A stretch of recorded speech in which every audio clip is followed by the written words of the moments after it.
Hello ladies and gentlemen, welcome to the 30th episode of Final Round. I'm Black Squeak and this king of the ginger cunts is Alan Gibby Gibson. Tonight will be our thoughts on the Super 6 World Boxing Classic. This tournament consisting the best super middleweights of the world actually makes me come in my pants about boxing. Boxing recently hasn't attracted the Final Round team. Mexicans at weights the size of mine are just balls. Floyd Mayweather is just a cunt that deserves a loss, and the heavyweight division has just been bad. The middleweight, super middleweight and some of the light heavyweight division has brought a spark into boxing.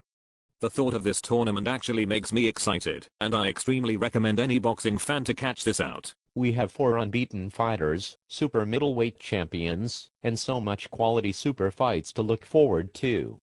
The competitors are as follows: Mikkel Kessler, Jermaine Taylor, Carl Froch, Andre Dirrell, Arthur Abraham and Andre Ward. Like you said earlier, 4 are unbeaten, 1 has lost just once, and 2 are Olympic medalists, and 1 an Olympic champion. The competition will consist of a round-robin phase, where each boxer will fight 3 times, and be awarded 3 points for a win by knockout or technical knockout, 2 points for a win on points, 1 point for a draw and 0 points for a loss. The top 4 from the group phase will continue to the semi-finals, matching the leader against number 4 and number 2 against number 3. The winners of the semi-finals proceed to the final, for the tournament. Now it's time to look at all 6 fighters individually, the first one being IBF middleweight champion Arthur Abraham. This man is a knockout specialist. Out of his 30 wins, 24 have come by knockout. We know he can persevere after his fight against Edison Miranda. He will be up to add more knockouts to his record, and is someone not to be underestimated. Andre Dirrell, the Olympic bronze medalist. He is the second of the 4 unbeaten fighters. He brings courage and can withstand pressure through his Olympic experience, but he lacks experience against quality fighters. I don't see him as a serious contender to take wins against some of these fighters, but nevertheless upsets can and have happened. Now for the WBC super middleweight champion Brit Carl Froch, who hasn't really gained worldwide recognition till recently. He is the third of 4 unbeaten fighters.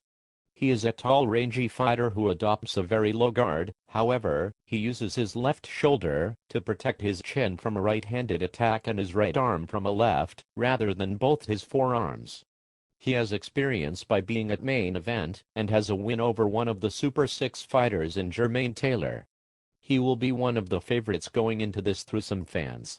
He has 20 knockouts from his 25 fights. He will be a force to be reckoned with. Mikkel Kessler, the biggest favorite to win this tournament.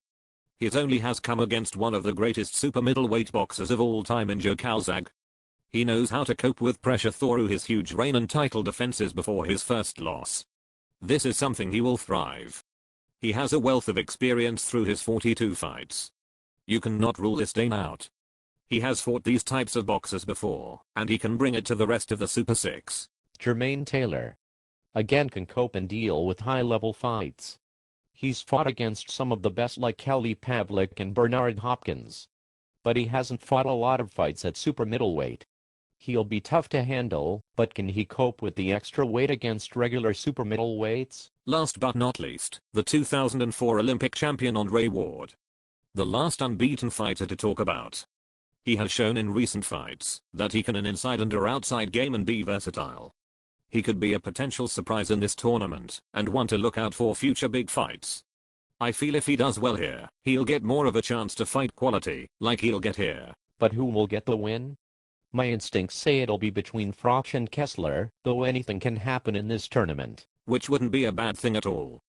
Gibby, you notice that we haven't ripped boxing at all this episode. Because this has the potential to be awesome other than Manny Pacquiao.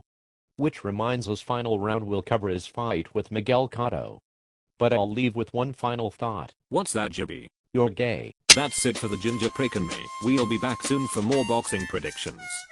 See you all later.